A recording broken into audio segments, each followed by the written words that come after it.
Здравейте! Ако сте гледали вече уроците за рекцията на глаголите, рекцията на съществителните, сигурно сте си задали въпроса дали ще последва урок и за рекцията на прилагателните. Да, разбира се, защото те въобще не са за пренебрегване. На днешния урок ще дам примери с прилагателни, след които следват предлози, които пък изискват употребата на акузатив. Тоест днес всички предлози, които ще представя, ще са свързани с акузатив. Започвам по традиция с предлога ан, тъй като при него възниква доста голямо чудене, дали пък е с акузатив или с датив в този случай. Тук мисля, че при акузатив има един единствен пример, който е много важен, а това именно е gewöhnt, което значи свикнал съм. Свикнал съм с нещо, като предлога въобще не е mit, а ан. Gewöhnt an, свикнал съм с или приспособен към, като превод на български. Примерно това могат да са някакви атмосферни влияния. Да речем, gewöhnt an die Kälte, т.е. свикнал с студа, gewöhnt an die Hitze, свикнал с горещината, с жегата. И двете съществителни са от женски род. Виждате, в акузатив остава си die. Или пък gewöhnt an das schlechte Wetter. Gewöhnt an das schlechte Wetter. Това значи свикнал с лошото време. Das Wetter, das schlechte Wetter, без промяна в акузатив. Все пак да не забравяме, че при акузатив имаме промяна само единствено при кой род? Мъжкия. Точно така. Следващ предлог auf. Тук има повече примери, като примерно böse auf, т.е. ядосан на, böse auf ihren Bruder. Примерно тя е ядосана на нейния брат, auf ihren Bruder. Der Bruder, мъжки род и окончание en накрая за акузатив, в случая на притежателното местоимение. Следващ пример с auf, eifersüchtig. Въобще тук ще има много чувства. Изразяване на бурни емоции. Eifersüchtig, ревнив към някого. Eifersüchtig auf seine Frau, ревнив към жена си, спрямо жена си. Die Frau, женски род, seine, никаква промяна. В случая отново в притежателното местоимение. Gespannt auf. Gespannt значи от spannend, казвала съм думичката, примерно за филм или книга, когато нещо е вълнуващо, свързано с напрежение, но по-скоро приятно напрежение. А тук gespannt е същото, само че се отнася за човек, като състояние човешко, т.е. развълнуван. Gespannt, развълнуван как нещо ще се развие. Примерно, gespannt auf das Ende der Geschichte, das Ende der Geschichte, края на историята, т.е. развълнуван за края на историята. Oder gespannt auf das Ergebnis, развълнуван за резултата. Das Ergebnis, резултат. Das Ende, край. Der Geschichte, генитив. На историята. Виждате, че понякога не може да избягаме от генитив, въпреки че често може да го заместим с фон плюс датив. Но за това си има отделен урок. Продължаваме с предлог auf плюс акузатив neidisch auf, т.е. завиждащ, завистлив към neidisch auf den erfolgreichen Kollegen.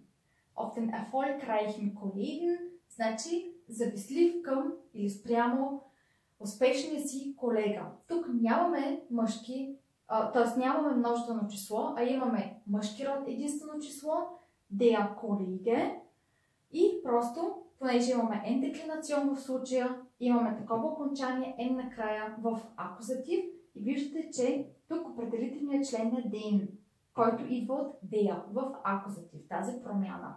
Auf den erfolgreichen Kollegen, т.е. думичката е der Kollege, n деклинацион в акузатив завършва на n и от der става den. Надявам се, че сте го разбрали. Следващ пример, neugierig, любопитен, но по-скоро в смисъл на любознателен, който иска да научи нещо, положително е. Neugierig auf das Geburtstagsgeschenk, т.е. любопитен да види какъв е подаръка за рождения ден. Das Geschenk остава си в акузатив без промяна. Stolz, горд. Stolz auf die Leistungen ihrer Kinder. Примерно, те са горди с постиженията, die Leistungen, постижения на техните деца. Отново с генитив. Защото това е пояснително. На кого? Генитив. Друг пример. Stolz auf seinen Erfolg im Ausland. Auf seinen Erfolg im Ausland, т.е. той е горд с неговия успех в чужбина. Im Ausland, в чужбина. Der Erfolg, успех от мъжки род, с окончание en в акузатив. От der става den, en накрая. Същото окончание приемат и притежателните местоимения пред самото съществително. И wütend, гневен, това вече е яростен гневен. Wütend auf die lauten Nachbarn. И така гневен към спрямо шумните съседи, т.е. шумни, които създават много шум. Die Nachbarn, съседи, множествено число имаме тук, en окончание за множествено число на прилагателно предсъществително. Със сигурност всеки от вас е имал поне по един такъв случай на състояние на вуд, на гняв спрямо шумните съседи. Представям и два предлога, за които няма чак толкова много примери, но все пак заслужава си да ги споменем. Като примерно in, хубав пример, verliebt, влюбен в, и тук, понеже влюбването се разбира като някакъв процес, изисква се употребата на акузатив. И е важно. Тоест, когато искате да обясните, че сте влюбени, не само в някого, но и в нещо, възможно на немски език, то тогава се използва verliebt in плюс акузатив.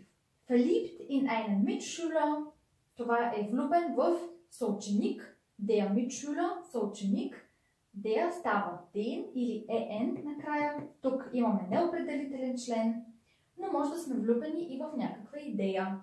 Verliebt in diese Idee. Die Idee, diese Idee, няма промяна в акузатив. Влюбен или влюбена в тази идея. И предлогът който също изисква употребата на акузатив, с два примера. Започвам с besorgt, което означава огрижен, като при besorgt има два случая с два предлога. Или über.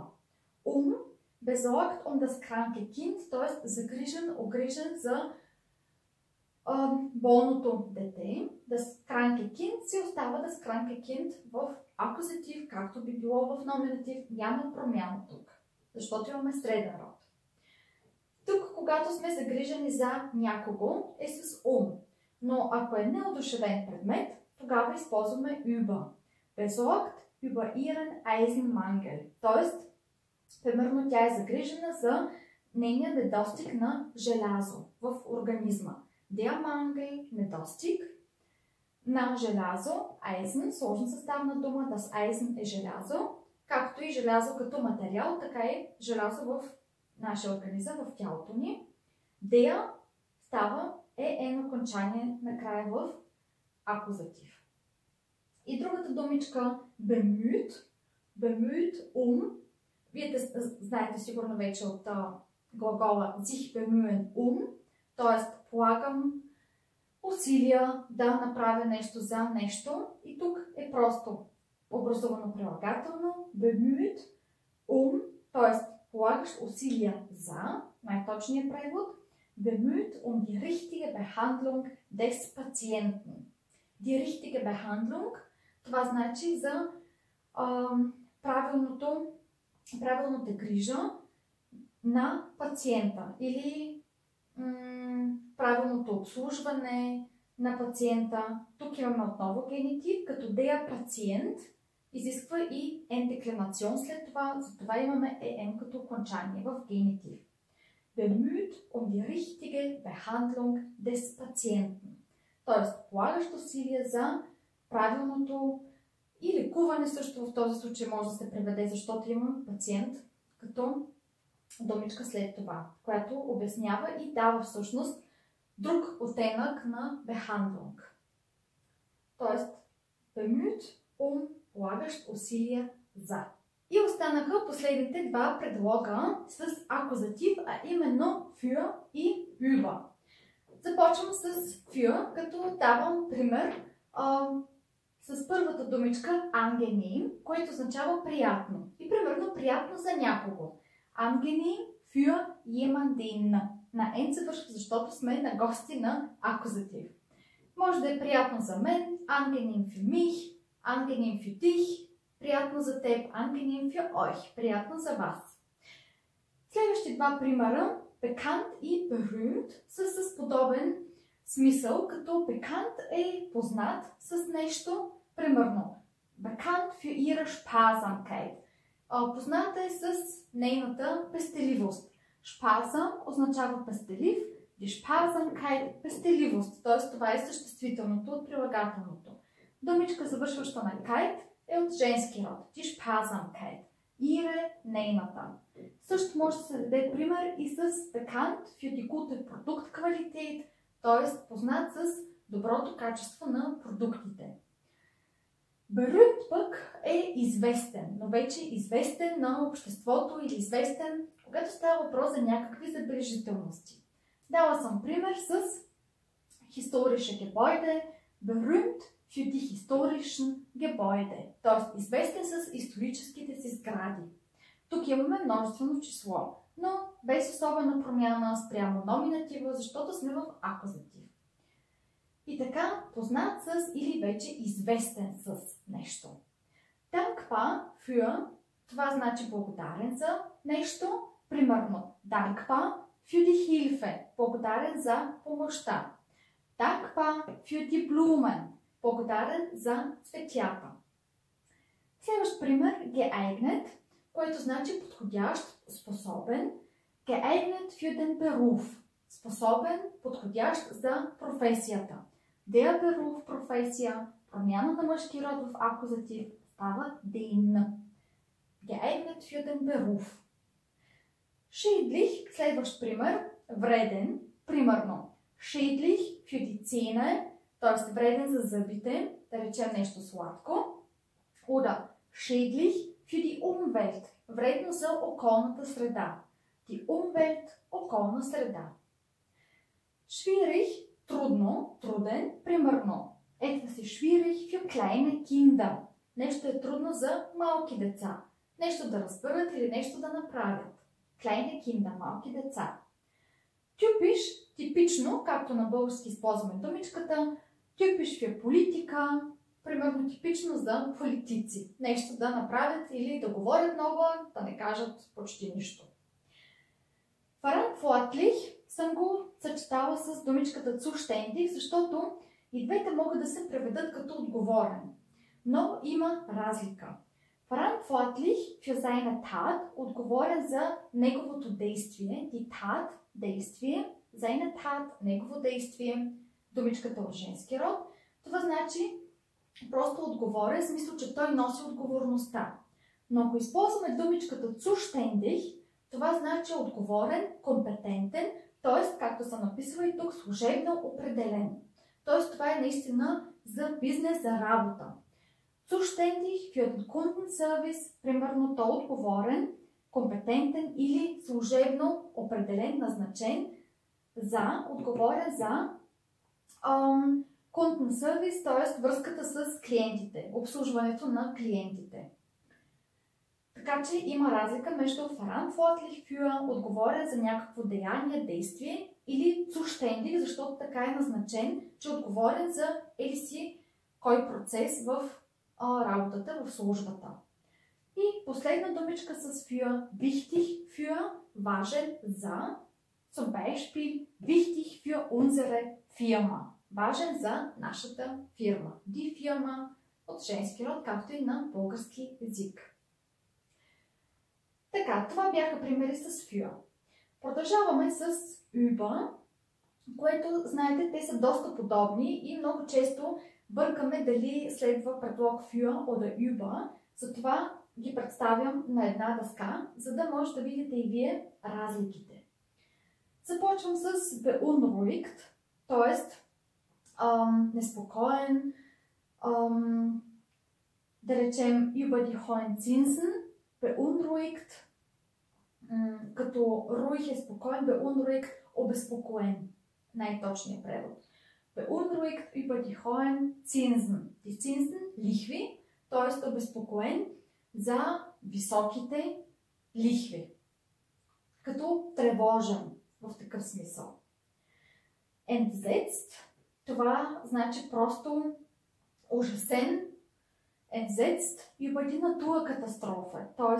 ужасен от природната катастрофа. Това природно явление, някаква катастрофа. Entsetzt, просто ужасен. Erfreut, зарадван или радостен на. Erfreut über die Zusage. Die Zusage означава потвърждение, т.е. положителен отговор. И erfreut über die Zusage, зарадван, радостен от положителния отговор. Примерно за работа. Erstaunt, учуден. Erstaunt über die diskriminierende Aussage des Politikers. Die Aussage е като изказ, изявление. Die diskriminierende Aussage, дискриминиращото изказване на политика. Тоест, erstaunt, очуден на дискриминиращото изказване на политика. Froh, радостен. Froh über, радостен за. Über die guten Verkaufszahlen. Примерно някаква фирма, че има добри продажби. Радостен за добрите продажби. Verkaufszahlen. Zahlen са всъщност числа, в случая бройка, т.е. на голямо число на продажбите. Голяма бройка на продажби. Glücklich, щастлив от glücklich über die vielen Geschenke. Примерно децата, а и не само много възрастни, са радостни на многото подаръци. Или щастливи от многото подаръци, по-скоро. Traurig, тъжен за нещо, по някакъв повод, über das negative Prüfungsergebnis. Т.е. тъжен за отрицателния резултат на изпита. Т.е. някой не си е взел изпита, die Prüfung, изпит, das Ergebnis, резултат, и се образува сложна съставна дума, das Prüfungsergebnis, резултат от изпита. В случая обаче е негативен. Случва се. Но не трябва да се предава човек и да се яви отново на изпита. Verärgert. Verärgert, ядосан, примерно, über die hohen Mietpreise. Ядосан на високите цени на наемите.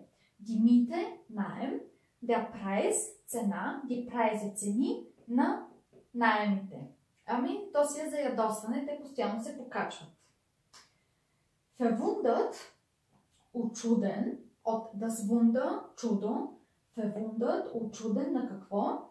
Über die letzte Nachricht vom Chef. Тоест, учуден на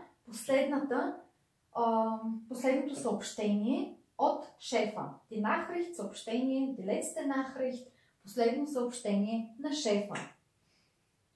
Нещо необичайно написал. И последна думичка wütend. Wütend представих такъв гневен. Представих при представката auf, също с акузатив. Там беше пример с одушевен предмет, т.е. беше wütend auf die lauten Nachbarn. Гневен на шумните съседи, като се отнасяше за човек. Когато обаче имаме някаква ситуация или неодушевен предмет, то тогава ни трябва на помощ предлог über, т.е. има разлика. Подобно и на besorgt, също имахме два случая с за одушевени предмети и über за неодушевени. Отново в това видео в началото някъде беше. Wütend über die Unfreundlichkeit des Kellners. Тук имаме ситуация и сме гневни на недружелюбността, т.е. недоброто отношение или обслужване на келнера. На келнера, т.е. на сервитьора. Unfreundlich, недружелюбен, Unfreundlichkeit, недружелюбност. Завършваща дума на kite, задължително от женски род. Няма друг вариант. Des Kellners, на сервитьора, генитив. И така, това бяха всички примери за прилагателни, след които следват предлози, а те пък са последвани от падежд акузатив. Успех в научаването им и до следващия урок, когато ще представя лекция на прилагателни с датив. Чао за сега, до следващия урок!